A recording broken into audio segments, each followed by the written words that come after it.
오늘은 마태복음 6장 14절로 23절 말씀 가지고 빛과 어둠의 자녀 삶, 이런 주제로 말씀 나누겠습니다. 오늘 본문을 보면 네 단락이 연결되어 있습니다. 그래서 오늘 네 단락으로 나눴습니다. 첫 번째 단락은 인간 삶에게 타락을 놓아주라. 우리 개역성경은 14절에 너희가 사람의 과실을 용서하면, 이렇게 과실을 용서한다, 이렇게 있습니다. 그런데 과실이라는 단어가 아니고 타락이라는 단어예요. 타락. 그 용서하는 게 아니고, 인간은 용서할 권한이 없어요. 근데 성경에 보면 자꾸 용서한다 이렇게 나왔어요. 용서라는 건 더 이상 묻지 않는 거예요. 타락하면 잡힙니다. 무조건. 범죄하면 무조건 잡힙니다. 어딘가에. 그래서 그 잡힌 것으로부터 놓아주라는 얘기인데요. 첫 번째 14절 15절. 왜냐하면 네 삶이 인간 삶에게 저 삶의 타락을 놓아준다면 내 삶의 하늘삼 아버지께서도 내 삶에게 놓아주실 것이다. 만일 내 삶이 인간 삶에게 저 삶의 타락을 놓아주지 않는다면 내 삶의 아버지께서도 내 삶의 타락 삶을 놓아주지 않을 것이다.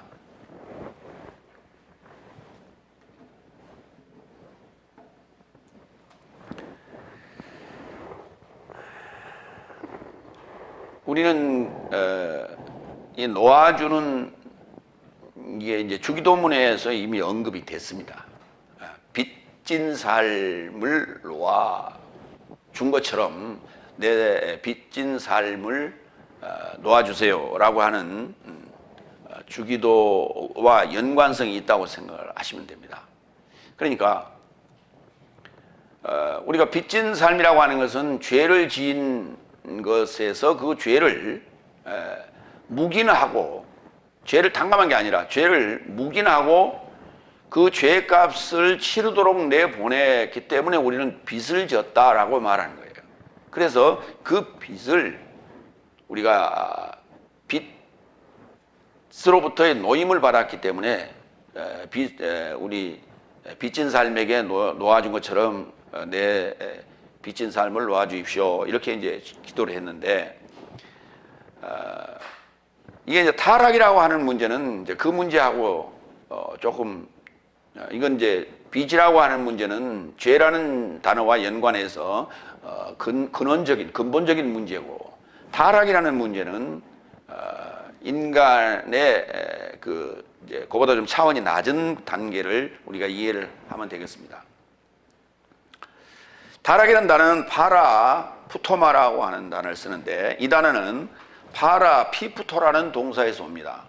파라라는 전치사, 옆으로, 가까이 또는 옆으로, 그러니까 여기서는 가까이라기보다는 옆으로, 그래서 가까이라고 하는 건 긍정적인 의미고 옆으로라고 하는 것은 부정적인 의미로 쓰입니다.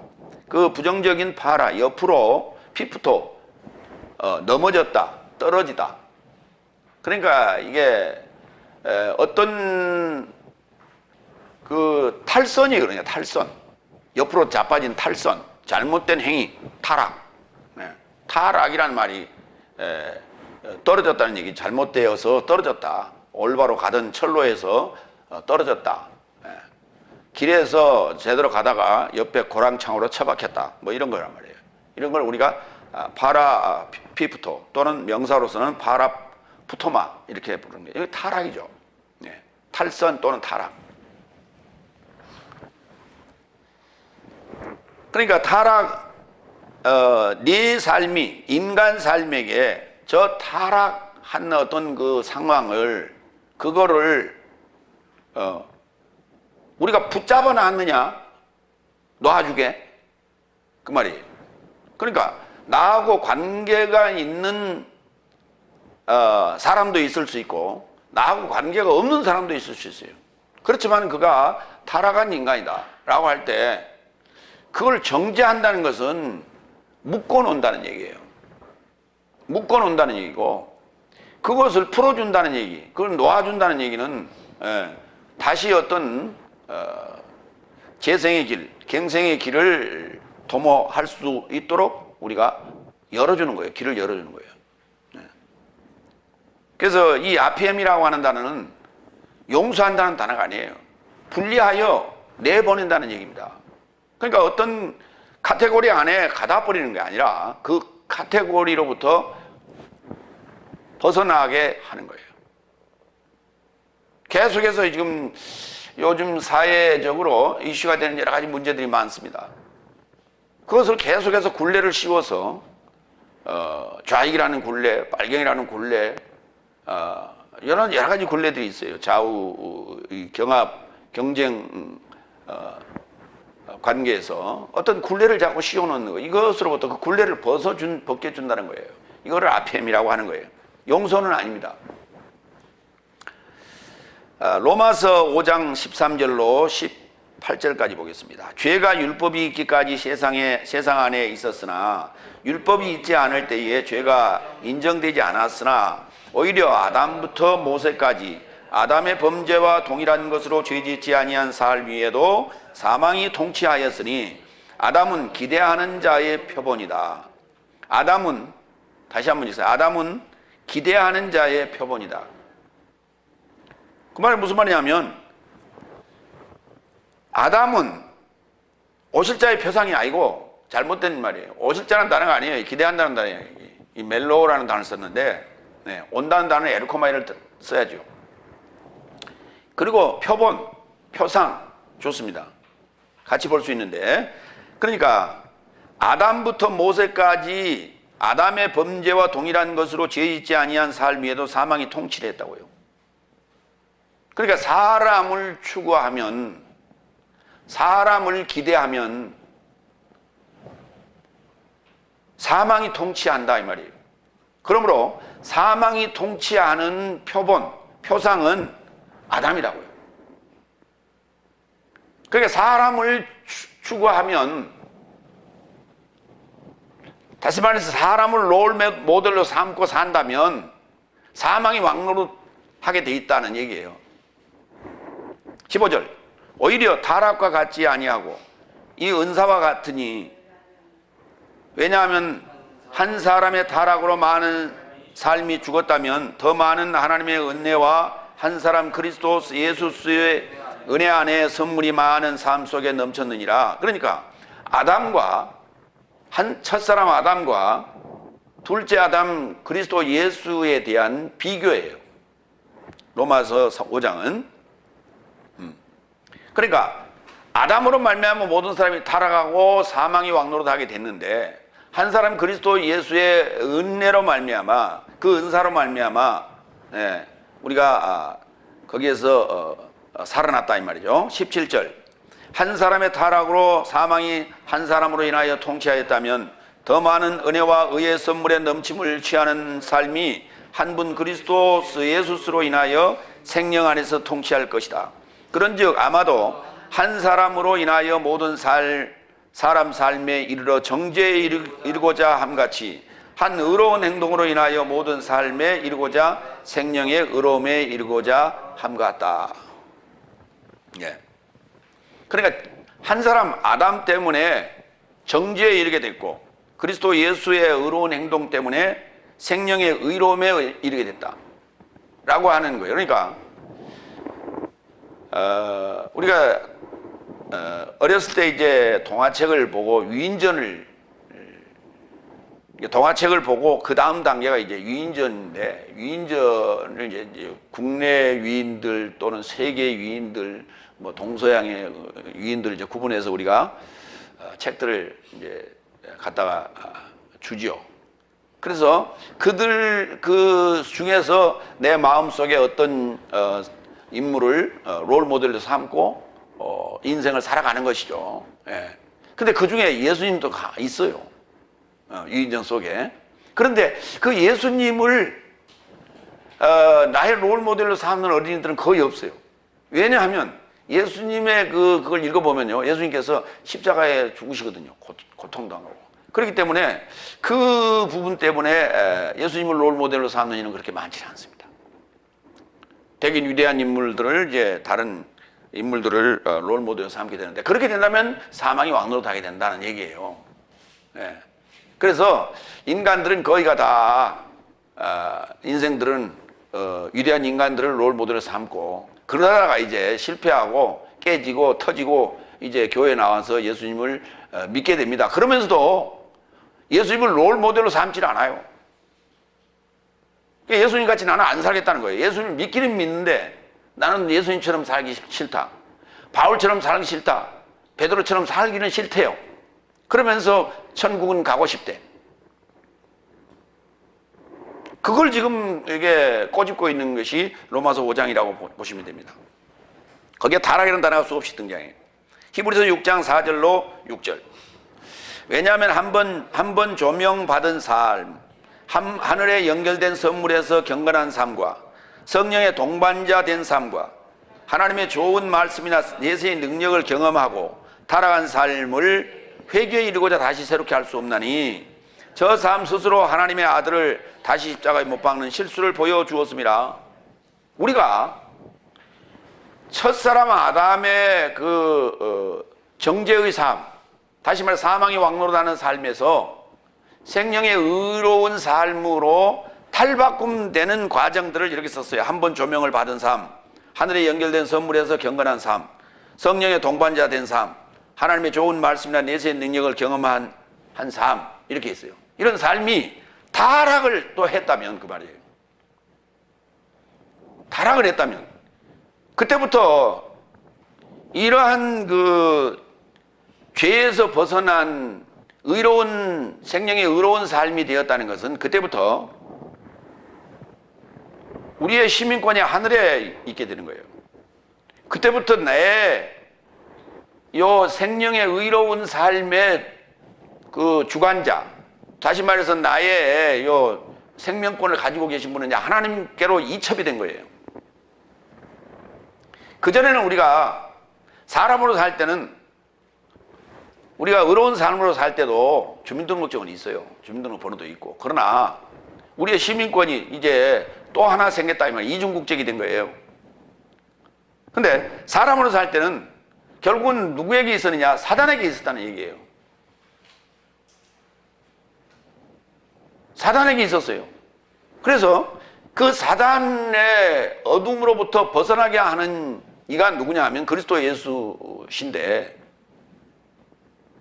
인간의 몸으로, 인자의 몸으로 존재해야만이 죄로부터 벗어나는 것이 아니라 죄로부터 이게 노임을 받게 되는 거예요. 타락으로부터 노임을 받게 되는 거예요.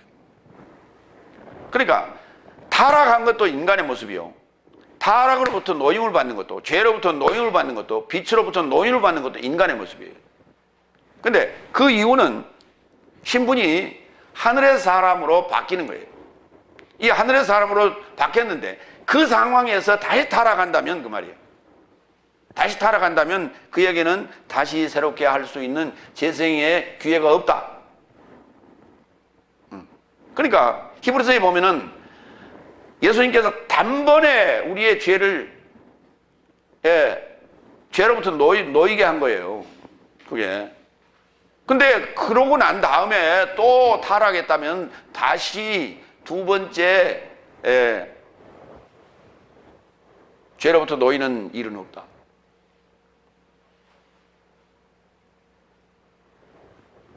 그러니까 우리가 이게 잘 보셔야 돼요.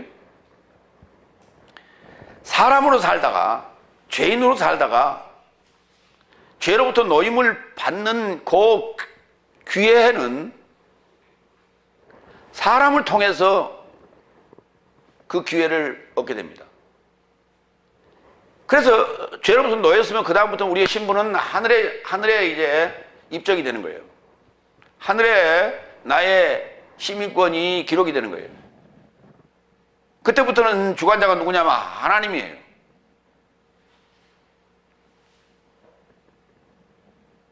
그러니까 삶이 달라지지 않으면 안 된다. 네 삶이 인간 삶에게 저 삶의 타락을 놓아주지 않는다면 내 삶의 아버지께서도 내 삶의 타락한 삶을 놓아주지 않을 것이다. 그러면 지금 내 인간 삶의 타락을 놓아줄 수 있는 요 권세를 가진 자는 이미 지금 그 시민권이 하늘에 지금 들어간 사람이에요. 하늘에 들어간 사람이에요. 아직 다섯째 날에 속한 자는 이거 흉내만 낼 뿐이지 이거 실제 할 수가 없는 겁니다, 실은. 네. 이 앞에 의미를 해줄 수가 없는 거예요.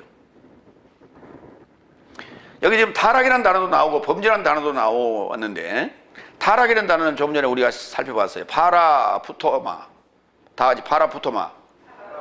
근데 실수라는 단어가 있는데 푸타이오예요. 이건 푸타이오는 피부터 넘어지다라는 단어예요. 우리가 가다가 삐끄덕 하는 수가 있죠. 삐끄덕 하는 수가 있는데, 그게 실수예요. 실수할 때 있죠, 우리. 실수할 때 있어요. 자, 야구 선수가, 투수가 볼을 뿌립니다. 딱 뿌리는데,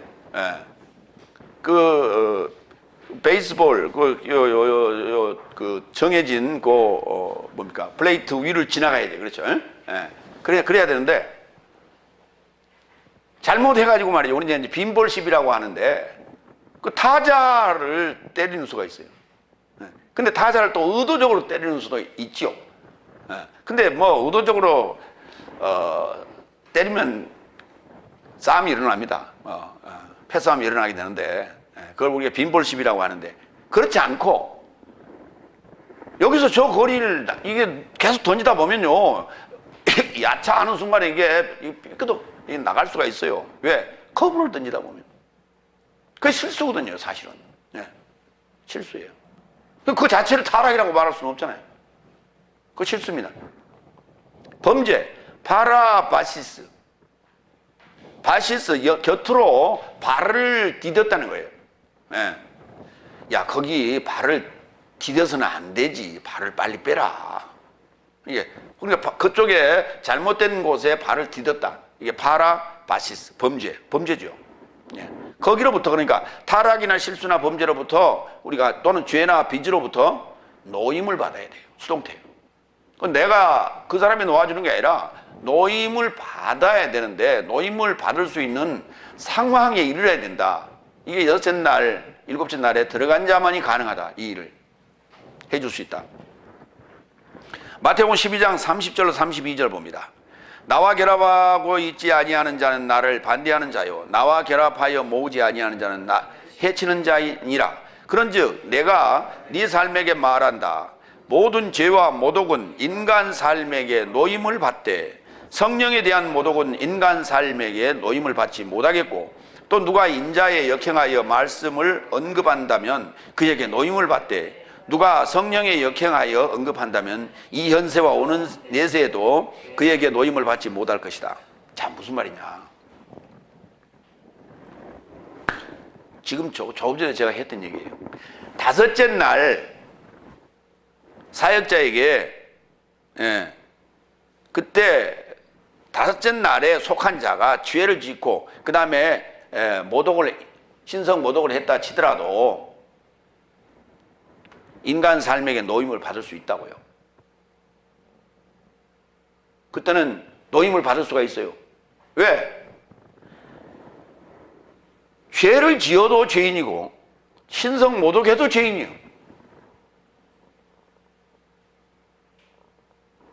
그러면 이제 세상에서는 그것을 이제 죄에 죄를 더해주는 가중처벌을 하는 것이죠. 그런데 설령 그런다 하더라도 노임을 받을 수 있다는 거예요. 그러니까 중죄인도 노임을 받을 수 있고 경죄인도 노임을 받을 수 있다는 거예요. 그게 경중의 차이일 뿐이지. 그러나 성령에 대한 모독은 인간 삶에게 노임을 받지 못한다고. 무슨 말이냐면 여섯째 날, 일곱째 날에 들어간 자, 모독하는 것이 성령을 모독하는 거예요. 그가 하는 요 해설을 모독한다면 그것은 용서를 받을 수가 없어요. 다시 말해서 노임을 받을 수가 없다고. 성경은 이 얘기를 하고 있는 거예요, 지금.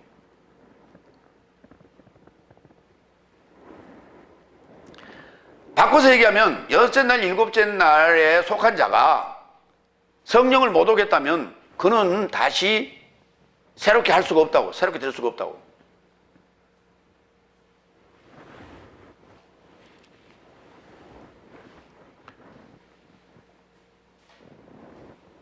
그러니까 다섯째 날이 우리더러 요구를 했다. 당신이 믿는 건 잘못된 거요 라고 요구를 했다. 그래도 죄인이요. 근데 여섯째 날에 속한 자가 일곱째 날을 향해서 그렇게 얘기했다. 그건 문제가 심각하다는 얘기예요. 그러니까 여섯째 날 들어왔다는 것은 이건 우리가 칼날 위를 걷는 것과 똑같은 거예요. 근데 다섯째 날의 삶이나 여섯째 날의 삶이나 구분이 안 돼. 다섯째 날 살보다 못해. 이게 문제라고 지금 얘기하고 있는 거예요, 이걸. 마태복음 26장 28절. 왜냐하면 이것은 내 피요 내 많은 삶에 대하여 죄의 삶에서 노임에 이르고자 흘리는 새 언약의 피니라. 그러니까 죄의 삶으로부터 노임을 받는데 반드시 거기에 필요한 게 뭐냐면 피예요. 왜냐하면 아벨의 피로부터 샤가라의 피까지 그 피값을 찾겠다고 그랬단 말이죠. 그러니까 다섯째 날까지 흘린 그 피값을 찾는 거예요. 그러니까 다섯째 날이 죄로부터 노임을 받게 되는 데는 반드시 피에 속죄 제사가 필요한 거예요. 그러면 피를 가진 자가 누굽니까? 인간 아닙니까? 그러니까 죄로부터 노임을 받는 데 있어서 속죄물은 반드시 인간이 돼야 된다는 거예요. 예수님이 인간이에요? 대답 한번 해보세요. 예수님이 인간이에요, 아니에요? 대답을 하라니까 왜 땅만 쳐다보고 있어? 예수님이 인간이 아니요? 예수님이 어째서 인간이요?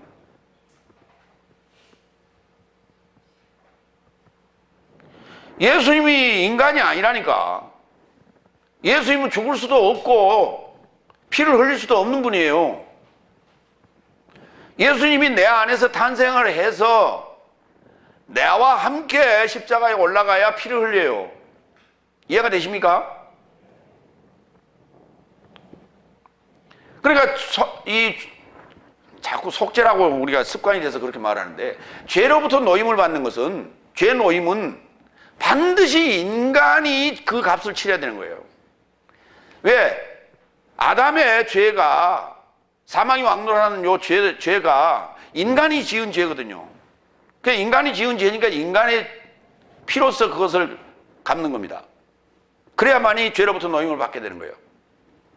그래서 제가 죄와 사망의 법과 생명의 성령의 법에서 그걸 잘 설명했어요. 그래서 그 책을 여러분이 완전히 숙지하셔야 돼요, 머릿속에. 그러니까 다섯째 날에게 그 죄로부터 놓이게 하는 자는 누가 가능해요? 여섯째 날이나 일곱째 날이 가야 된단 말이에요. 에? 저 하늘 쳐다보고 눈찍 감고 하나님이여 주여 죄 용서해 주세요 그런다고 해주는 게 아니라니까. 피 흘림이 없는데 어떻게 죄로부터 노임이 이루어지냐고. 안 되는 거예요. 반드시 십자가에서 피 흘림이 있어야 되는 거예요. 에베소 1장 7절. 내 삶이 그리스도 안에서 그의 은혜의 부요함을 조차 그의 피로 인하여 타락에서 노임 곧 구속을 얻었다. 이거 마찬가지예요. 타락으로부터 노임을 받는데도 반드시 뭐가 필요하다고요? 피가 필요하다고 얘기하잖아요. 그러니까 아phem이라고 하는 이 노인다는 요 단어가 들어간 상황은 다 반드시 피가 필요해요.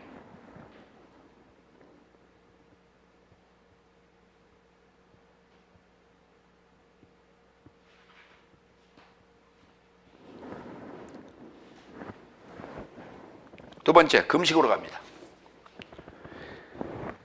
두 번째 6장 16절로 18절 금식하면서 은밀함 안에서 하라. 금식할 때는 은밀함 안에서 하라. 두 번째 16절 그래서 내 삶이 금식하는 동안 위선자 삶같이 슬픈 눈빛이 되지 말라. 왜냐하면 저 삶은 금식하는 삶을 인간 삶에게 드러나게 하려고 저 삶의 얼굴 삶을 흉하게 한다. 진실로 나는 내게 말한다. 저 삶은 저 삶의 삭을 떼어 가진다. 네.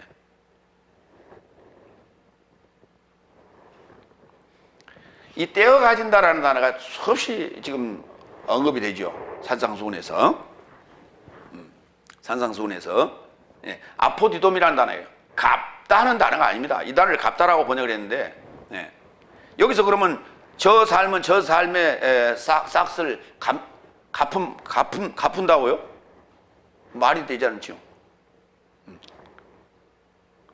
이 떼어 가진다는 얘기는 아포에코라는 단어예요. 여기서. 예. 아포에코, 아포디돔이가 아니라 아포에코. 그러니까 스스로 갖는 거예요. 떼어주는 것을 받아야 되는 거예요. 떼어주는 걸 받아야 되는데 지 스스로 지가 떼어 가진다는 얘기예요. 자, 여기서 이제 위선자라고 했는데 이제 우리는 그 성경에는 그거를 외식하는 자 이렇게 폈어요. 외식하는 자 그래 놓으면요. 요즘 외식이 우리나라에 그 유행 아닙니까? 중국은 말할 것도 없지만 중국은 외식 산업이 더 우리보다 발달돼 있어요. 그런데 발달돼 있는데 그 사람들 아침마다 나가서 사 먹는데. 그러니까 그게 우리가 평상시 먹는 거예요. 그냥 아예 습관이 그렇게 돼 있죠. 그런다고 그걸 외식이라고 말하기는 곤란하지만은 우리는 집에서 늘 식사하다가 밖에 가서 한 번씩 먹는 걸 외식이라고 그러죠. 그래서 자꾸 그러면 그거하고 이게 그 혼돈될 수 있기 때문에 위선입니다. 위선. 예. 겉과 속이 다른 모습. 예. 자, 위선자. 그런데 위선자가 누구냐? 다섯째 날까지를 삶을 위선자라고 말하는 것이고 다섯째 날까지의 그 종교 형태를 우리가 종교인 이렇게 말할 수 있어요. 그러니까 위선자 이꼬로 종교인 이렇게 보시면 돼요. 저와 여러분은 종교인이라고 이제 뭐 조사하거나 뭐 우리 저기 어디 등록할 때는 종교인 그렇게 합니다만은 그거하고 좀 구분해서 이해를 하시면 됩니다.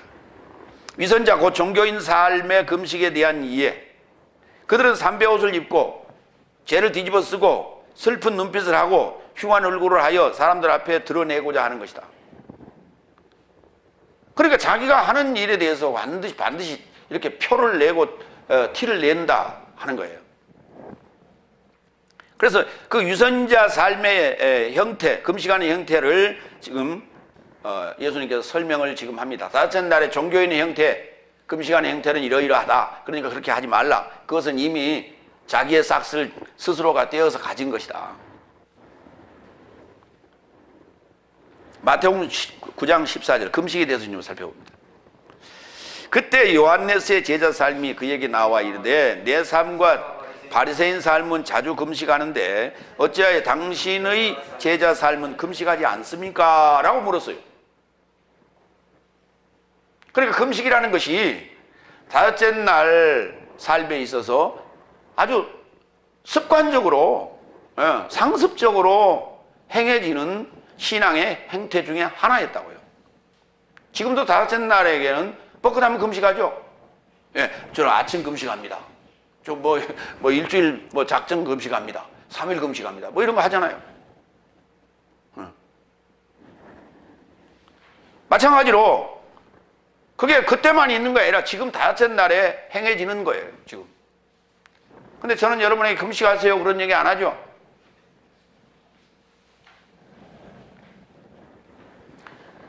자, 어찌하여 당신 제자 삶은 금식하지 않습니까? 그러니까 제자들도 예수님 만나기 전에 금식했었어요. 근데 예수님 만나고 나서는 금식을 하는 게 아니라 부지런히 지금 먹어야 되는 거예요. 그러니까 지금 실제 금식과 지금 영적인 개념과 지금 이게 겹치기 시작해요. 여러분이 지금 제가 말을 할 때 지금 겹쳤어 벌써요. 그러자 예수께서 저 삶에게 언급하시되 신랑이 저 삶과 함께 있을 동안에 신방의 아들 삶이 슬퍼할 수 없지 않느냐. 지금 예수님이 누구라고요? 신랑이랍니다. 제자들은 누구라고요? 신부랍니다. 근데 왜 금식을 합니까? 그렇게 얘기했어요. 그러나 날이 이르러 신랑이 저 삶으로부터 빼앗김 받을 때에 그때야 금식할 것이다. 그러면 신랑을 빼앗길 때가 언제입니까? 예수님 승천하실 때가 아니에요. 그럼 사도행전 1장 얘기 아닙니까? 그때 금식 들어가는 거예요. 그러니까 예수님과 함께 있는 여섯째 날은 금식하지 말라는 거예요. 부지런히 먹으라는 거예요. 이해가 되십니까? 예, 부지런히 잡서요. 기운 없는데 어떻게 먹어? 금식하면 어때요? 여러분, 금식하면 어때? 기운이 하나도 없죠? 근데 무슨 어떻게 성경 공부할 수 있고 연구할 수 있고 주일 설교 1시간 이상 들을 수 있어? 못해. 세 번째, 17, 18절. 그래서 너는 금식하면서 네 머리를 기름 바르고 네 얼굴을 씻으라. 어떻게든 네가 금식하면서 인간 삶에게 드러나지 않게 하려면 오히려 은밀함 안에 계신 내 아버지께 하라.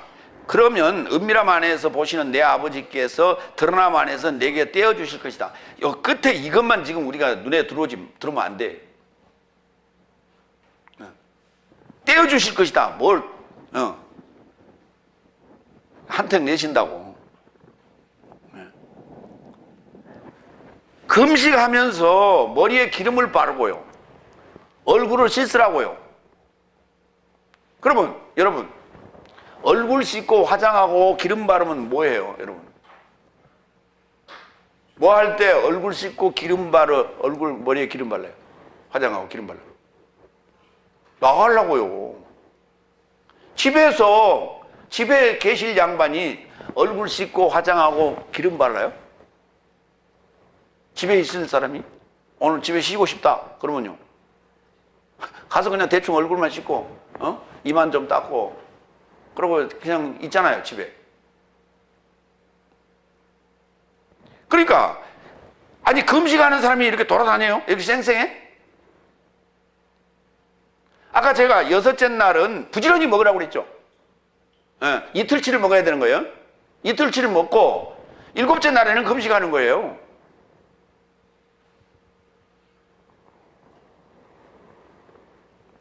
누에가요, 사잠 오령이라고 그러거든요. 그게 넉 잠을 자고 나서 누에가 먹을 때는요 엄청나게 먹습니다. 오령 5살 이제 먹고 들어가거든요.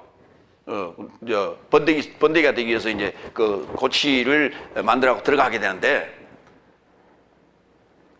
이 4살 5살 때는요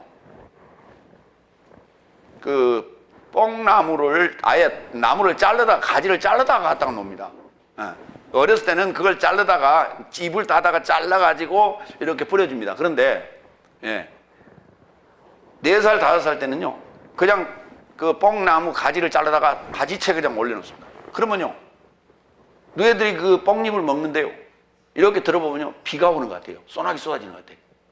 삭삭삭삭삭삭삭삭 갉아먹는 소리가, 이게 막 수백 마리가 이게 합창을 하니까 수천 마리가 합창을 하니까 이게 소나기 막 쏟아지는 것 같아요. 엄청나게 먹어댑니다. 그러고 나서는 그렇게 엄청나게 먹어대다가 딱 숟가락 놓습니다. 그 딱 숟가락 놓고 그 다음부터는 뭐 하냐면 거기 그대로 그 상태에서 그 나무 이렇게 가지가 있는 상태에서, 마른 가지만 있는 상태에서 거기서 고치를 만들어요. 금식하죠. 금식하고 들어가는 겁니다. 죽으로 들어가는 거예요. 마찬가지예요. 6째 날 부지런히 먹고 7째 날에는 이제 그때부터 계속해서 씨를 뽑아내야 되는 거예요. 여러분, 무슨 말씀인지 이해가세요? 그때 금식하라는 얘기예요. 근데 금식하는데 늘 얼굴 씻고 화장하고 기름 바르고 나가야 되는 거예요. 뭐 하려고? 복음 전하려고.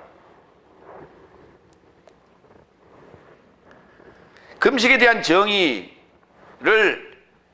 예수님께서 오셔서 새롭게 하시는 것이 아니라 이미 구약 이사야서 58장에서 해놨어요. 이제 이사야서 58장에 언급한 금식에 대한 것을 우리가 이해하는, 이게 이해가 되는 지금 차원에 왔다는 거예요. 이걸. 그러니까 이사야서 58장의 금식에 관해서 이해가 되면 그는 지금 여섯째 날에 일곱째 날에 들어온 자예요. 그게 이해가 되면. 근데 다섯째 날에는 죽었다 깨어나도 이해가 안 돼요. 이게 설명 안 돼. 자, 읽어볼까요? 이사야서 58장 4절 8절. 보라, 너희가 금식하면서 다투며 싸우며 악한 주먹으로 치는도다. 너희의 오늘 금식하는 것은 너희의 목소리로 상달케 하려는 것이 아니라 이것이 어찌 나의 기뻐하는 금식이 되겠으며 이것이 어찌 사람이 그 마음을 괴롭게 하는 날이 되겠느냐. 그 머리를 갈대같이 숙이고 굵은 배와 재를 펴는 것을 어찌 금식이라 하겠으며 여호와께 연락될 날이라 하겠느냐. 그러니까 그게 잘못됐다는 얘기예요. 그런데 여전히 이사야서에 이렇게 기록이 됐음에도 불구하고 예수님이 오셨을 때 또 여전히 하고 있었단 말이에요. 지금까지도 예수님 오셨을 때만 아니라 지금까지도 하고 있어요. 다섯째 날 똑같은 금식을. 6절 이제 금식에 대해서 정의를 합니다. 나의 기뻐하는 금식은 흉악의 결박을 풀어주며 멍에의 줄을 끌어주며 압제당하는 자를 자유케 하며 모든 멍에를 꺾는 것이 아니겠느냐. 또 줄인 자에게 내 식물을 나눠주며 유리하는 빈민을 내 집에 들이며 벗은 자를 보면 입히며 또 내 골육을 피하여 스스로 숨지 아니하는 것이 아니겠느냐. 이게 금식이라는 거예요. 여기 진짜 금식. 이게 일곱째 날 할 일이에요. 저와 여러분이. 여섯째 날도 지금 구경을 안 하는 사람들이 어떻게 이 금식을 할 수 있어요? 이 금식은 못하죠. 그러면 왜 이 금식이란 말을 하느냐? 여러분, 이미 넷째 날 광야 출애굽에 하여 광야 생활할 때 하늘에서 만나를 내려줬죠. 그래서 그 만나는 매일 아침에 나가서 그날 몫을 거두어드렸어요. 그리고 예비일 안식일 전날은 두 곱을 거두라고 그랬어요. 그런데 이 말을 안 듣고 일곱째 날 또 안식일 날 만나를 거두러 나간 친구들이 있었는데 가서 허탕치고 왔어요. 그러니까 여섯째 날은 오늘 우리의 여섯째 날이란 말이에요. 이 여섯째 날은 우리가 두 곱을 먹어야 되는 거예요. 일곱째 날 끝까지 먹어야 되는 거예요. 그러니까 부지런히 허겁지겁 먹어야 되는 거예요. 그렇게 먹고 일곱째 날은 금식하는 거예요. 안 먹는 거예요. 이거를 이해하면 아하 그렇구나 하고 이해가 되는데 이 날의 개념이 없는 사람들은 이게 도대체 무슨 말이냐 이렇게. 이사야서 58장 6절 이하가 이게 무슨 말이냐 이해가 안 되는 거예요. 8절 그리하면 내 빛이 아침같이 비칠 것이며 내 치료가 급속할 것이며 내 의가 내 앞에 행하고 여호와의 영광이 내 뒤에 호위하리니. 그럼 빛의 자녀 맞죠? 빛의 자녀예요. 그러니까 5절까지는 지금 어둠의 자녀 종교인들 그 위선자들의 모습이에요. 그게 금식이 아니에요. 40일 백날 금식해봐. 그게 여섯째 날 일곱째 날을 아는가? 몰라. 야고보서 5장 14절 네 사흘 만에 누가 병들었느냐? 그는 교회의 장로 삶을 초청하여 주의 이름 안에서 그를 기름으로 바르고 그를 위해 기도하라. 머리에 기름 바르라는 얘기는 자기 머리도 기름 바르지만은 가서 다섯째 날 머리에다 기름 발라주라고. 알레이포, 다 같이 알레이포. 그렇게 하시라고. 다섯째 날의 금식은 종교인처럼 하지만 이해됩니까? 신랑과 함께 있을 여섯째 날엔 슬퍼할 수 있느냐? 없죠. 그러니까 신랑과 함께 있는 날은 무슨 날? 잔칫날. 잔칫날이에요. 잔칫날 많이 먹어야지. 그렇잖아요. 신랑을 빼앗길 일곱째 날에는 금식은 다섯째 날과 달리 사람이 알지 못하게 얼굴을 씻고 머리엔 기름을 바르고 하는 거예요. 복음 전하는 거예요. 나팔 부는 거예요. 생명줄 던지는 거예요. 그래서 나라를 상속하게 되는 것이죠. 예. 이게 빛의 자녀예요. 세 번째로 갑니다. 마태복음 6장 19절 21절 내 삶으로 보물을 하늘 안에 쌓으라. 보물을 하늘 안에 쌓으라. 여러분의 보물은 뭡니까? 그래서 이제 이걸 가지고 이제 우리가 주로 헌금으로 가지고 헌금 설교할 때 이 구절을 많이 인용을 했어요. 네 보물을 하늘에 쌓으라. 네 번째, 너는 내 삶으로 땅에 접하여 보물 삶을 쌓아두지 말라. 거기는 점과 먹는 것이 소멸케 하며 거기는 도적이 구멍을 뚫고 훔쳐간다고요. 그렇죠? 땅에 쌓아두지 말라는 거예요. 그러면 은행에 넣어놓을까요? 가장 안전한 은행이 어디라고요? 스위스 은행이라고?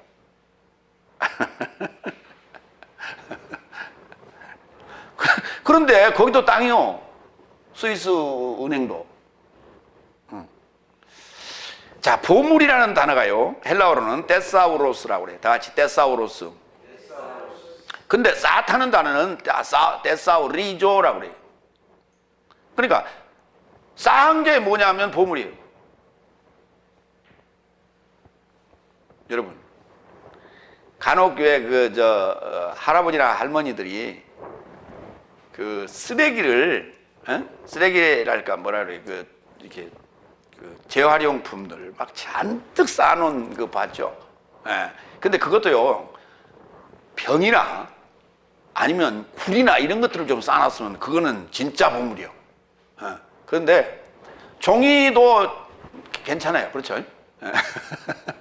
그게 몇 년간 쌓아놓으면요 그거 진짜 보물 되는 거예요. 그게 예전에 그게 쌀 때 그러니까 부지런히 모아다가 주워다가 쌓아놓으면요 병 같은 거 주워다가 쌓아놓으면 요즘 소주병 하나에 얼마라고? 50원이래. 잘 모르세요? 지나다니다가 이런 소주병이나 맥주병이 있으면 그거 발로 툭 차버리지 말고 주워다가 그거 슈퍼에 가면 돈으로 바꿔줘요.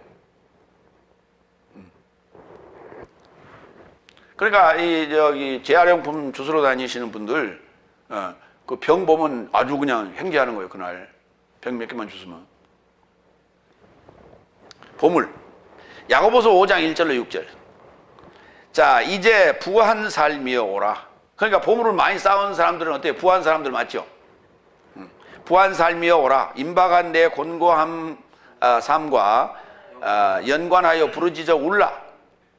네 삶의 부요함은 썩었고 내 옷의 삶도 좀먹은 상태가 되었으며 내 삶의 금과 은이 부식되었으니 그의 삶의 녹이 내 삶에게 증명에 이르고자 있을 것이요 그리고 내 삶의 육체를 불같이 먹을 것이니 내 삶이 최후 삶의 날 안에 쌓았구나. 보라, 내 삶의 구역을 거둬들인 일꾼의 삭시 내 삶으로부터 약탈당하고 소리지르고 있으며 추수 삶의 외침이 만군의 주의 귀에 들렸느니라. 내 삶이 땅에 연연하여 사치하고 쾌락하여 도살의 날 안에서처럼 내 삶의 마음을 살찌웠도다. 내 삶이 의로운 자를 선고하여 하였도다. 그는 내 삶에게 대항하지 않는다. 그러니까 지금 산상수훈에서 얘기하고 있는 사랑과 자비 이거 행치 않았단 말이에요. 에? 아니 나는 했는데요. 글쎄 다섯째 날에 백날 해봐야 소용이 없다니까. 다섯째 날에서 한 거는 의미가 없어. 다섯째 날에 한 거는 자기 싹을 자기가 스스로 떼어가지고 있는 거예요. 여기 지금 얘기하는 것은 단지 물질만에 또는 시간만에 자기 육체만의 헌신이나 봉사 구제 이걸 얘기하는 게 아니라니까. 그러면 내가 집사하고 내가 권사인데 그러면 내가 어떻게 뭐 강대상에 올라갈 수도 없고 복음 우리는 이제 다섯째 날까지가 직분에 충실한 거예요. 여섯 날부터는 다 뭐예요? 봉사하는 자예요. 다 복음을 전하는 봉사자들이라고. 현재 교회에 있는 직분을 그대로 우리가 이어받습니다. 그러나 그 직분에 연연하지 말라는 거예요. 나는 직분이 집사니까 그걸로 이거 정도만 하면 되는 거지. 그건 다른 날 사고요. 집사가 됐든 평신도가 됐든 목사가 됐든 장로가 됐든 권사가 됐든 다 뭐예요? 우리는 복음의 봉사자라고. 새 언약의 봉사자예요.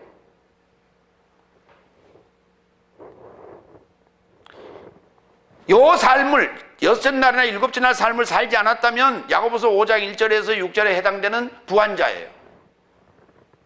그는 썩을 것을 지금 땅에 쌓는 것이고 그 육체도 불살르게 될 거란 말이에요.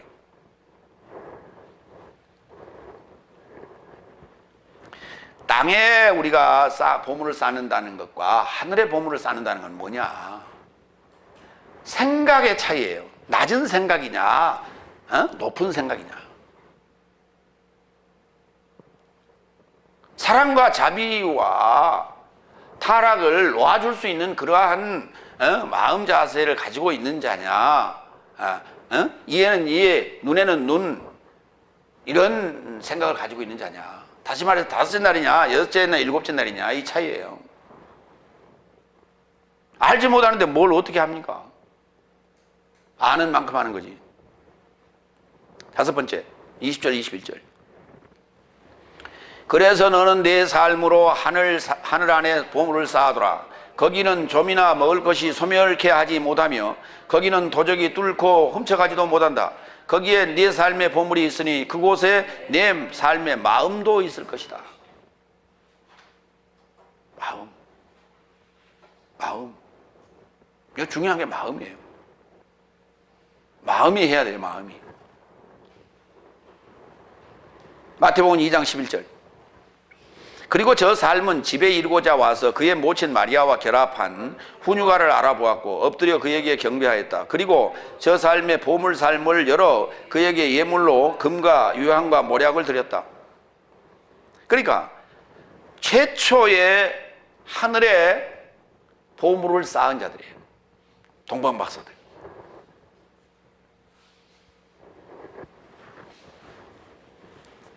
마태복음 19장 20절로 21절. 젊은이가 그에게 말하되 이 모든 삶을 내 젊음에서 지켰습니다. 아직 내게 어떤 것이 부족한지요? 예수께서 그에게 단언하되 네가 만일 완전하여지길 원한다면 물러가서 내 가진 삶을 팔아서 가난한 삶에게 맡기라 주라. 그러면 하늘 안에 보화를 갖게 될 것이니 그러면 이리 와 나와 동행하라. 같이 읽으세요. 큰 소리로.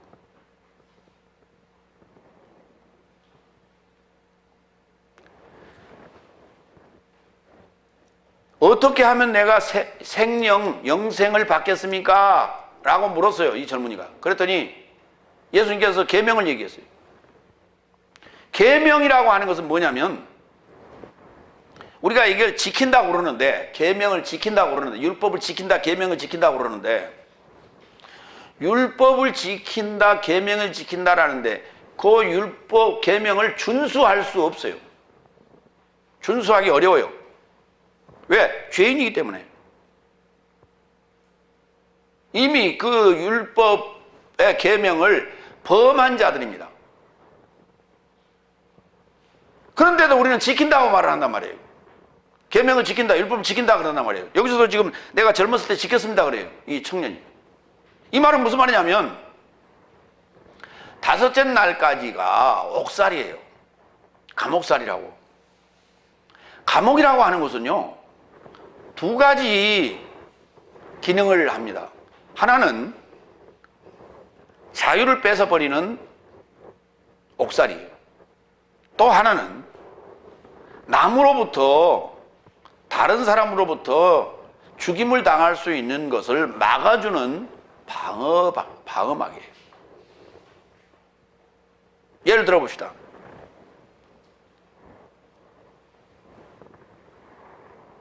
남의 돈을 열심히 빌려다가 사업하다가 사업 망했어요. 소식을 듣고 사람들이 몰려옵니다. 몰려와서 집에 있는 가재고 뭐고 다 주워갑니다. 네. 그러니까 먼저 온 사람들은 그걸 다 주워가 버렸습니다. 그러니까 나중에 소식을 듣고 온 사람들 와서 보니까 집 안에 들어보니까 아무것도 없고 덜렁하게 혼자 앉았고 있거든, 소파에. 네. 소파도 가져가서 이제 방석에 그냥 앉고 있는 거예요. 그럼 어떻게? 가져갈 것도 없는데. 두들겨 패야죠. 그때는 붙잡고 돈 내놓으라고. 옷 다 찢어버리고. 그게 하루 이틀입니까? 매일 찾아와서 이제 먼저 가져간 사람들도 또 온단 말이에요. 그렇죠?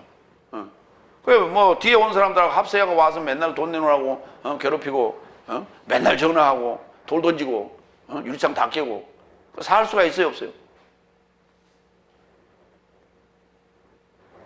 그때는 빨리 자수하고 들어가는 거예요. 감옥으로. 내가 사기꾼입니다. 그러고 자지신고하고 들어가서 감옥에 가 있으면 안전합니다. 이게 우리가 율법을 지켰다, 계명을 지켰다라는 얘기예요. 그럼 그걸로 끝나느냐? 옥살이 했다고 끝나느냐? 아니요. 거기서 노임을 받았으면 또 해야 될 일이 있다는 거예요. 그 얘기를 지금 예수님께서 하시는 거예요. 한 가지 모자란 게 있는데 그게 또 뭡니까? 부족한 게 있는데 그게 뭡니까? 그랬더니 네가 가진 것들을 다 팔아라. 팔 게 뭐 있어요? 그리고 가난한 삶에게 주라. 그리고 하늘의 보화가 그러면 임할 것이다. 그러니까 여러분이 지금 여러분의 것을 다 팔아서 가난한 자들에게 나눠준다는 자체가 지금 하늘의 보물을 쌓는 거예요. 그게. 여러분이 줄 수 있는 게 뭐예요, 지금? 지식밖에 더 있습니까? 복음이라는 지식이에요. 그게. 그러니까 다섯째 날한테 부지런히 여러분이 받은 것을 나눠주라고요. 야, 저는 일곱째 날 대사하랍니다. 여섯째 날에 훈련 안 되는데 일곱째 날에 그걸 해요?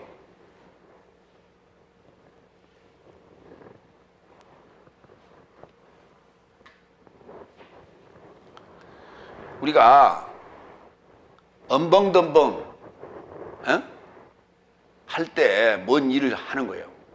애를 키워도요, 젊은 그 엄마가 엄벙덤벙 하면서 그냥 크는 거예요. 키우는 거예요. 실수해가면서. 그런 것이지. 나이 점점 들어가면요, 짜증나요, 이게. 까탈스러워, 이게. 제 뭐를 계산하고. 여섯째 날에 훈련이 안 되면 일곱째 날에 들어가고 그때는요, 다 보이거든요. 그러니까 이게 무서워서 말을 못해. 겁나서.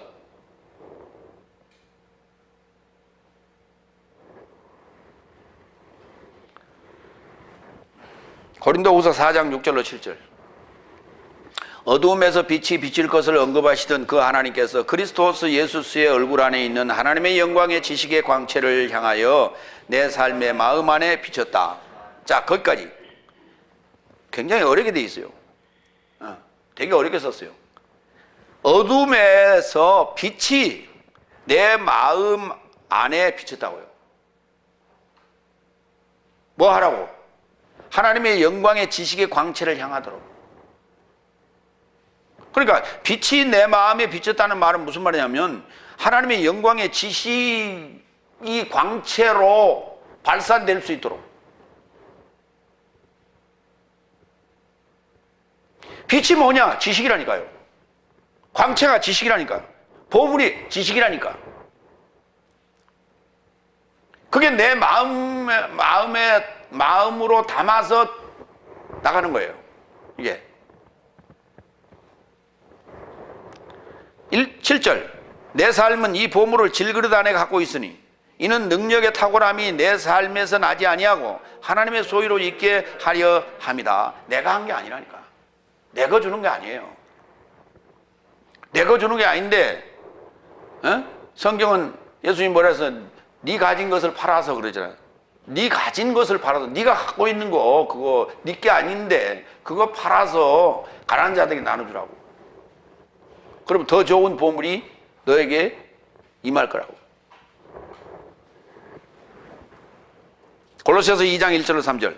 나는 내 삶과 라오디게아 안에 있는 삶과 육신 안에서 내 얼굴을 보지 못한 삶에 대하여 얼만큼 투정을 가지고 있는지 네 삶으로 알기를 원하나니 이는 저 삶의 마음이 사랑 안에서 공증받아 통찰력의 풍성한 모든 부요에 이르고 하나님 아버지와 그리스도스의 비밀의 인식에 이르러 위로를 받고자 합니다. 그 안에는 지혜의 보물과 지식에 감춘 것이 모두 있다. 그리스도스의 비밀을 아는 것, 인식, 에피그노시스. 하나님 아버지와 그리스도스의 비밀을 아는 것. 그 비밀의 지식이 뭐냐? 그 비밀의 지식에 이르러야, 내가 거기에 이르러야, 그게 화되어야 내가 위로를 받는 거예요. 이게 진정한 위로예요. 예. 그런데 그 안에는 하나님 아버지와 그리스도스의 비밀의 지식 안에는 그 말이에요. 지혜의 보물과 지식에 감춘 것이 모두 있다고요. 아니, 이 땅 위에서 이거보다 존귀한 게 있어요?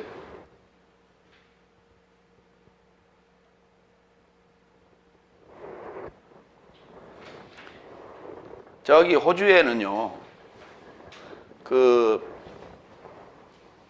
짙은 푸른색의 뭡니까, 금빛이 안에서 반짝반짝하는 그 오팔인가요? 그 보석이? 이 오팔이 굉장히 무겁대요. 무겁고 비싸답니다.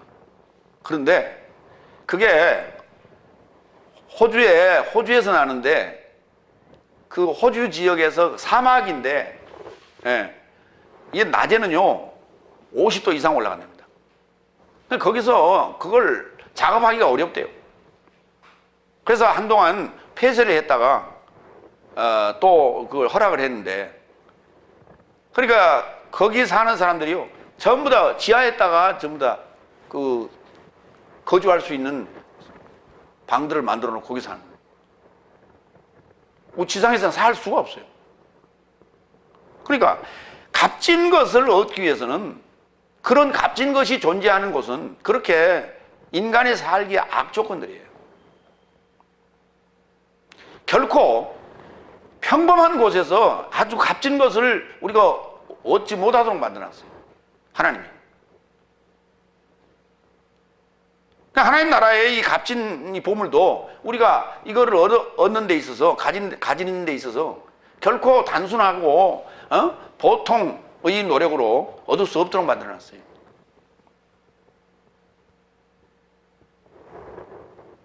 근데 우리는 하늘의 값진 것을 그냥 믿습니다 그러면 얻는 줄 아는 거야, 다.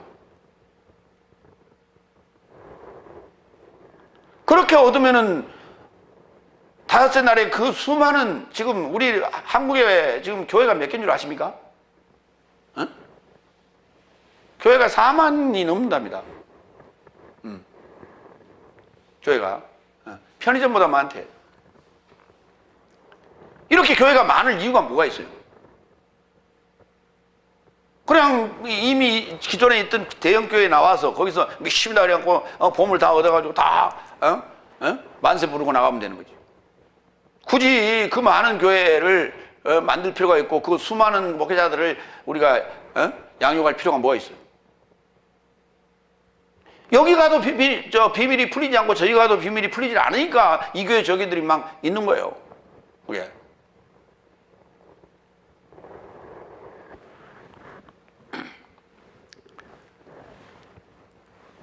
네 번째, 눈은 몸의 등불이다.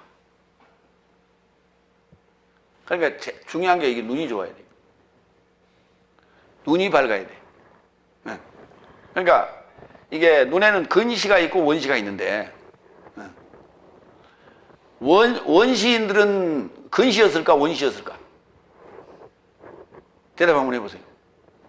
원시인들은 원시였을까 근시였을까? 원시란 말은 멀리 볼 수 있다는 얘기고, 근시란 얘기는 가까운 것만 볼 수 있다는 얘기예요. 그러니까 원시인들은 근시였을까 원시였을까? 아, 원시인은 원시였다니까. 지금 우리 도예지의 삶이라는 것은요, 눈만 뜨면 다 건물이요, 다 막혀 있어요. 기껏 해봐야 이게 몇십 메다밖에 못 봐요. 그렇죠?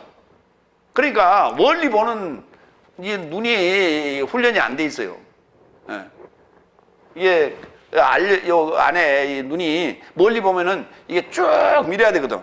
이게 카메라 렌즈를 생각하시면 돼. 멀리 볼 때는 쭉 밀어야 되고, 당겨야 되고, 그렇죠. 가까이 볼 때는 쭉 밀어야 되고, 그렇죠. 근데 그 안에서 이제 이게 눈에 조리개가 이게 그걸 해야 되는데 그 훈련이 아니라 멀리 볼 일이 별로 없어요. 맨날 전부 가까이 있는 거 보다 보니까 그게 이 근력이 떨어져 버리는 거예요. 그게 알력이 떨어진다 그러죠. 그러니까 저 몽골 사람들은요, 거기는 막힌 데가 있어? 전부 푸른 초원의 허허벌판이야. 그 사람들은 시력이 얼마 정도 된다고요? 4.8에서 6까지 나온답니다. 그러니까 참 지금 한 1km 산 위에 지금 토끼가 지나가는 게 보이는 거예요.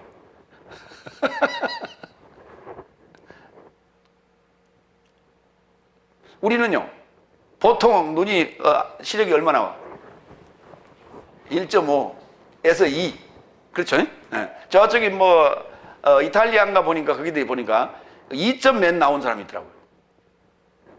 그래서 이 항구, 이쪽 항구에서 저쪽 항구에 사람이 뭐 하는 걸 보여요. 다른 사람들은 못 보는데 그 사람 봐. 그런 사람이 있더라. 그러니까 바다 같은 데서 탁 트인 데서 늘 생활하는 사람은요, 알력이 굉장히 좋아요. 이게 시력이. 그래서 순진한 눈은 몸을 밝히는 등불이다 그랬어요. 여기 순진하다는 단어가요, 하플루스라고 그래요. 하플루스. 알렙, 이게 연합을 뜻하는 단어인데 이 플루스 앞에 붙었는데 플루스가 뭐냐면 항해하다는 뜻이에요. 그러니까 저 푸른 초원이 아니라 뭐라고요? 저 수평선을 늘 바라보고 다니는 사람들은 눈이 좋아 안 좋아? 좋다고요. 눈이 좋아요. 눈이 좋아. 그러니까 순진한 눈이라고 그래. 그거를 거기 등불이다 뒤에 보니까 한문이 뭐가 제가 써놨죠. 다 같이 안십중구. 그게 눈 안자예요. 그게 눈 안자인데 눈은 10개 중에서 9이다 이 말이에요. 그걸 이제 좀 풀면 이런 말이에요. 몸이 천냥이면 눈은 900냥이다 말 들어보셨죠? 요즘은 그런 소리 안 하대. 옛날에는 TV에 CF 광고로 많이 나왔어요. 그렇죠? 뭐 할 때 나왔을까? 안약 광고나 뭐 안경 광고나 뭐 그런 거 할 때 나왔던 걸로 기억이 나는데, 예. 그거를 이제 몸이 천냥이면 눈은 900냥이다라는 얘기가 안십중구. 눈은 10 중에 9에 해당된다. 그만큼 눈이 중요한 거예요. 우리 장기 중에서 가장 중요한 것이 눈이다.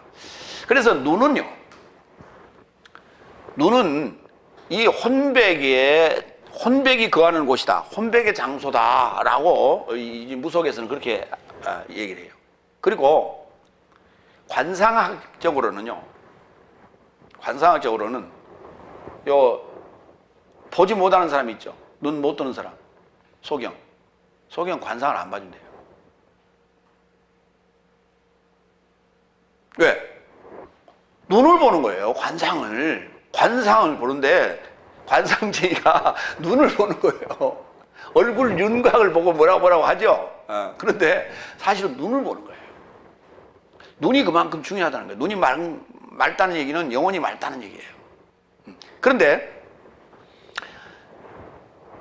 눈을 딱 보세요. 까만 사람이 있어요. 눈동자 안에 그 동자가 안 보이는 사람이 있어요. 그 전체가 다 까매갖고.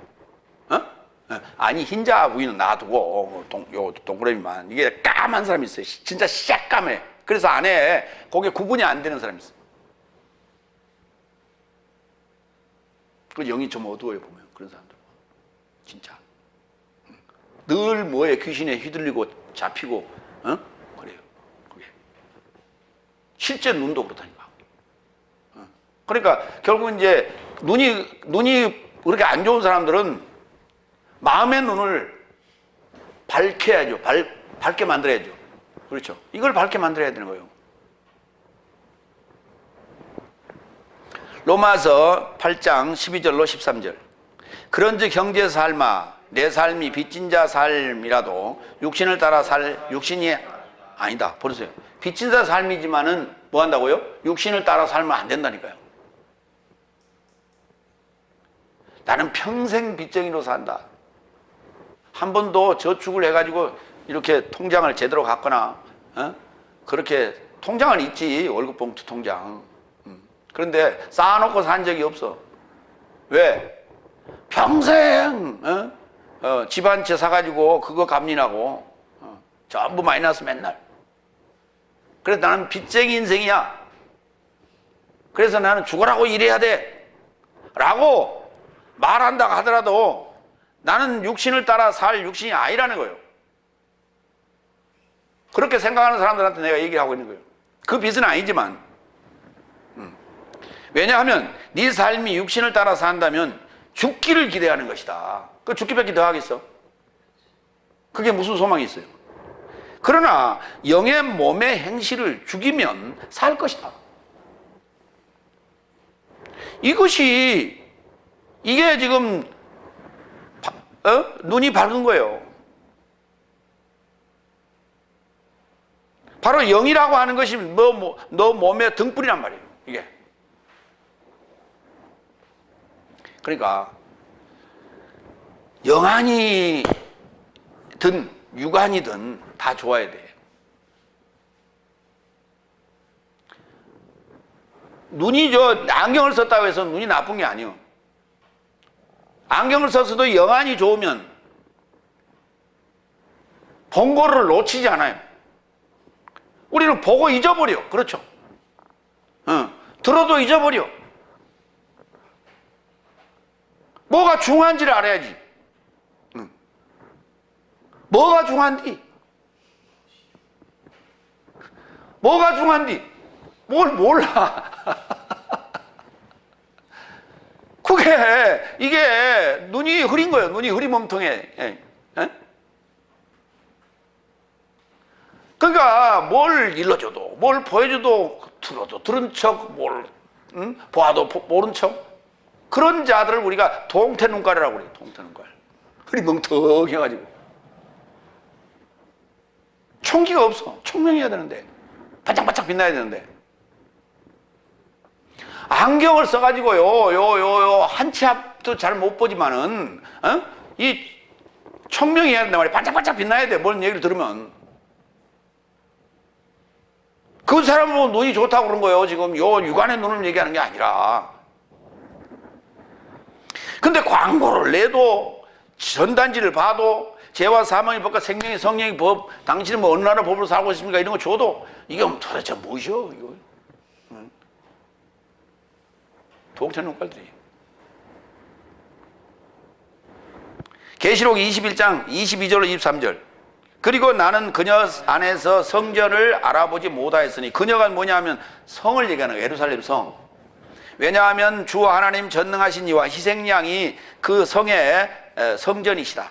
그리고 성은 그 안에 밝게 하려는 해나 달의 필요를 갖지 않는다. 왜냐하면 하나님의 영광이 그녀를 비췄고 희생양이 그녀의 등불이 때문이다. 그러면 그녀라는 새 예루살렘 성이 누구요? 저와 여러분이 지금 교회가 새 예루살렘 성이 되는 거 아니에요? 새 예루살렘 성의 등불은 뭐요? 눈이죠.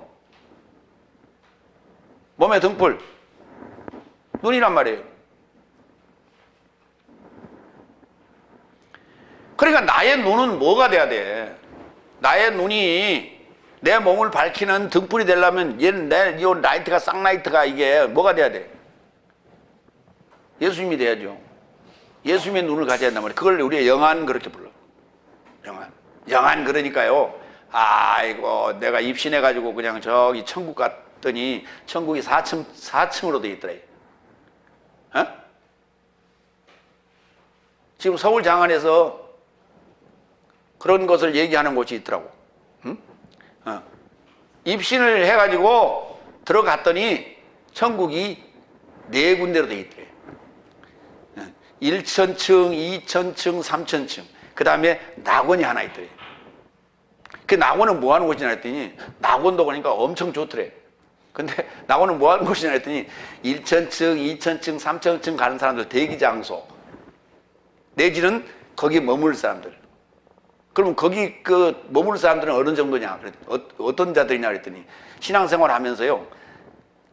믿음이 한 10%에서부터 시작해서 20%나 뭐 이렇게 낮은 단계에 있는 사람들이 거기 머무면 돼.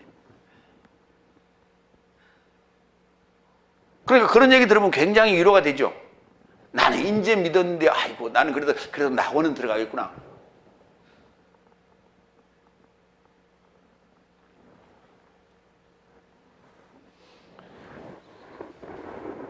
고린도후서 12장을 보면은 사도 바울이 14년 전에 봤던 얘기를 합니다. 그때가 뭐냐면 그리스도 예수 안에 있었다고 그래요. 본인을. 그런데 자기가 이끌려가서 하나님을 알고 계시지만은 자기가 이끌려가서 낙원에 이르렀다. 소위 셋째 하늘이 곧 낙원인 거예요. 거기 그렇게 써있는데 그것도 안 보이는 거예요. 그걸 읽고 인용하면서 간증하더라고. 그런데 그게 셋째 하늘이 낙원인데 그걸 이해를 못하는 거예요. 낙원이 뭔데? 즐거운 동산이거든요. 우리말로 풀면 낙원의 한문 아니에요. 낙원은 즐거운 동산. 즐거운 동산이 뭔데? 그게 에덴 동산이라고. 그게 에덴이 즐겁다는 얘기예요. 그게 하나님이 만들어 놓은 최고의 우리 거주지예요. 그게 셋째 하늘을 얘기하는 거예요. 그리고 그게 지성소입니다. 그런데 그 밑에 고린도후서 12장 3절에 보면 뭐라고 그랬냐면 내가 몸 밖에 있었는지 몸 안에 있었는지 나는 알지 못하지만 그래 놨어요. 그러니까 그때 당시에 바울도 셋째 하늘에 가서 낙원에 가서 말로 할 수 없는 형용할 수 없는 걸 보고 왔는데 그것이 내 몸 안에서 본 건지 몸 밖에서 본 건지 잘 모르겠다고 써놨어요. 긴가민가하다. 지 몸 안에서 봤지 어디 지금 몸 밖에서 어디서 봤어요. 그러면서도 거기에 뭐라고 했냐면 나는 그것을 자랑 안 한다고. 근데 왜 그 얘기를 했느냐 12장에서 11장에서 고린도 교인들이 다른 영, 다른 예수, 다른 복음에 이렇게 빼앗기는 미혹되는 그들을 향해서 그들이 그러니까 결국은 뭐예요? 그런 그 환상적인 것, 은사적인 것 이런 신앙에 빠져서 미혹되는 것을 보면서 12장에서 시작하면서 그 얘기를 하는 거예요. 그러나 나는 그 얘기를 안 하겠다 그랬어요. 오직 나는 뭐예요? 진리만을 얘기하겠다. 진리만을 얘기했다. 그러니까 백날 가서 그거 보고 왔다 하더라도 그것은 우리가 복음이 아니에요. 그건 복음이 아니에요. 그거 얘기해 줘봐야 아무 도움이 안 돼. 우리 신앙생활에. 그리고 그거 뭐라고 얘기하냐면 영의 분리 그렇게 얘기하더라고. 영의 분리. 자 보세요. 그들은 다섯째 날일까요? 여섯째 날일까요? 여러분이 한번 얘기해 봐. 다섯째 날이죠. 그럼 다섯째 날의 영은 그 영이 하나님의 영이요, 거룩한 영이요, 더러운 영이요. 더러운 영이 분리돼봐야 가서 보고 와봐야 뭘 보고 누가 보여줬겠어? 사탄이가 보여줬지. 그러니까 여러분들이 뭔 그런 걸 신기한 걸 들으면요 분별할 수 있어야 돼요. 아시겠어요?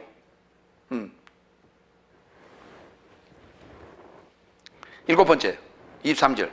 그러나 만일 내 눈이 나쁘다면 내 몸 전체가 어두울 것이다. 그런즉 만일 내 안에 그 빛이 어둠이거든 어둠이 얼마겠느냐.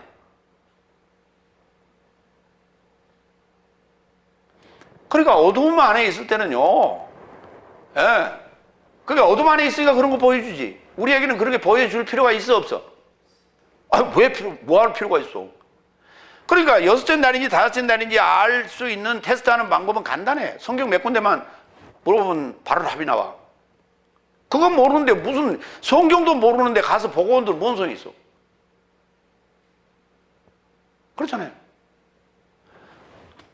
우리에게 하나님께서 친히 모든 성경은 영적 하나님인데 영적 하나님을 주셨는데 이것도 이해를 못하는데 우리가 그걸 가서 보고 온들 뭔 소용이냐고. 그게 허상이지.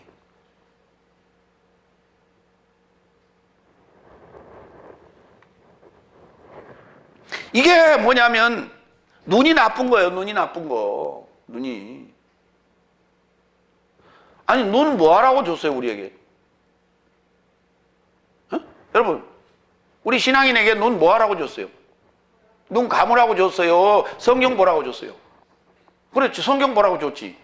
근데 입신해가지고 천국 가려면 눈 감아야 돼? 눈 뜨고 가야 돼? 눈 뜨고 있어봐. 입신이 안 돼. 아시겠어요? 그러니까 어둠이지, 그 자체가. 눈 그냥 감으라고 준 게 아니라니까. 눈은 눈 뜨라고 준 거예요.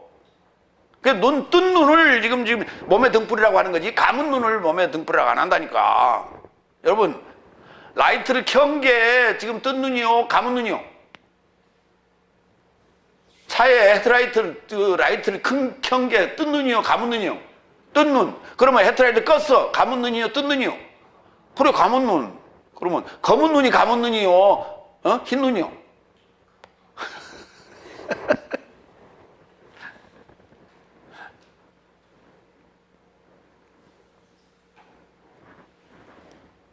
로마서 13장 12절.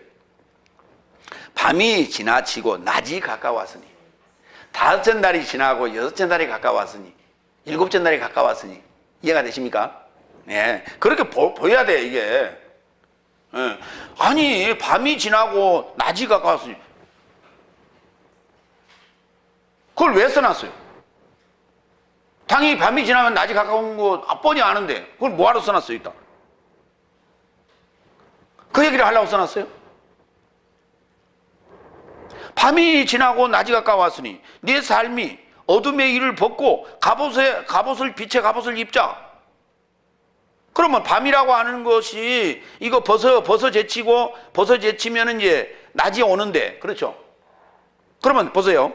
밤이 지나고 낮이 오는 거는 이게 우리가 의도적으로 할 수 있어요, 없어요? 이거 의도적으로 할 수 없는 거예요. 밤이 지나고 낮이 오는 건 자연 현상 아니에요. 불가항력적인 거예요. 그렇죠? 그렇죠? 그런데 어둠의 일을 벗고 빛의 갑옷을 입는 것은 자의적이죠. 그렇잖아요. 이건 자동으로 되는 게 아니라니까.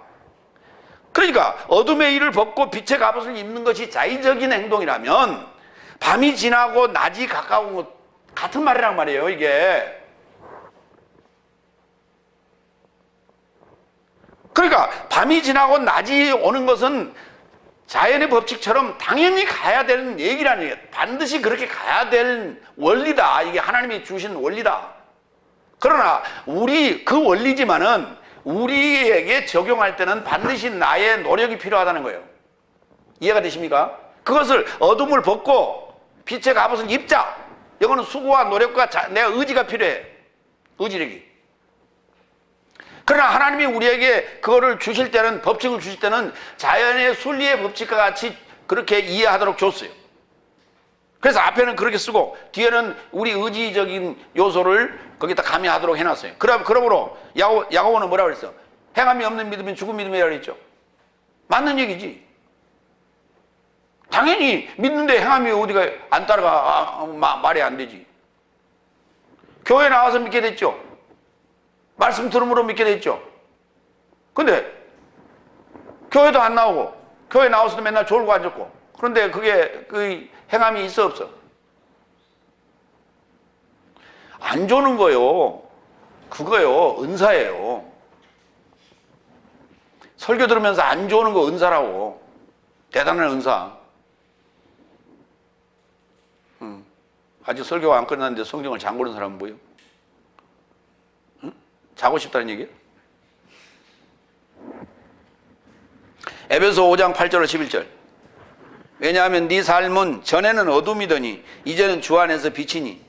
그러니까 이것도 자동으로 되는 게 아니라니까. 이걸 자동이라고 착각하면 안 돼. 이건 자동이 아니에요. 수동이에요. 아시겠죠? 이건 내 의지가 가미가 안 되면은 어둠에서 빛으로 넘어갈 수가 없어요. 빛의 자녀처럼 활보하라. 활보하는데 에너지 들어가 안 들어가? 어제도 갔다 왔는데 오늘도 나가려면 어때요? 힘들어. 그래도 나가야 되는 거예요. 왜? 빛의 자녀이기 때문에. 빛의 열매는 모든 선함과 의의 진리 안에서 주께 만족스러운 것이 무엇인지 확증하는 것이다. 보세요. 주께 만족스러운 것이 무엇인지 확증하는 거예요. 근데 행함이 필요 없다고? 믿으면 된다고? 그거 사탄이 주는 속삭임이에요. 사탄의 속삭임이라고, 달콤한 속삭임. 거기에 넘어가면 안 돼. 사탄은 교회 밖에서 우리에게 속삭이지 않아요. 교회 안에서 속삭이고 있어요. 나태하게 만들고 편안하게 만들고 나로 흥분하게 만드는 거예요. 그게 11절 그리고 내 삶은 어둠에 속한 결실 없는 일에 동참하지 말고 내 삶을 더욱 책망하라고요. 책망하라고. 채찍질하라고.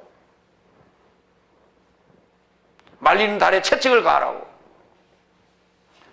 여러분 서부극을 보면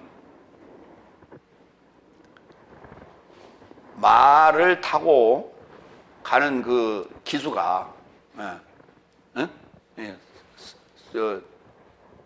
서부의 무법자가 권총 딱 차고 말을 보고 이래야 할 때 어떻게 합니까? 발로 양발로 툭 차죠. 근데 그 발꿈치에는 그 뭐가 있습니까?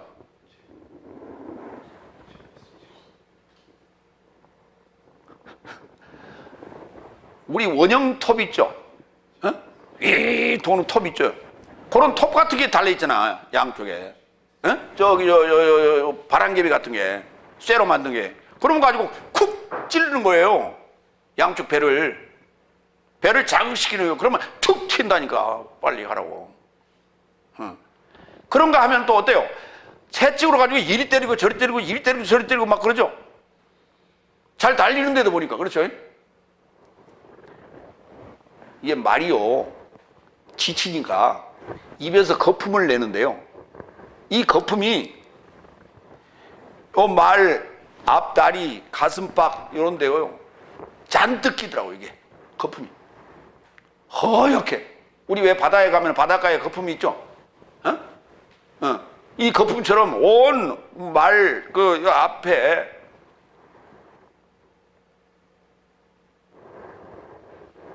이게 지금 채찍질 하는 거예요. 이렇게. 네 삶은 어둠에 속한 결실 없는 일에 동참하지 말고 빛의 자녀처럼 더욱 내 삶을 책망하라. 잘못된 것들을, 보이지 않는 요소들을 책망하라는 거예요. 마무리합니다.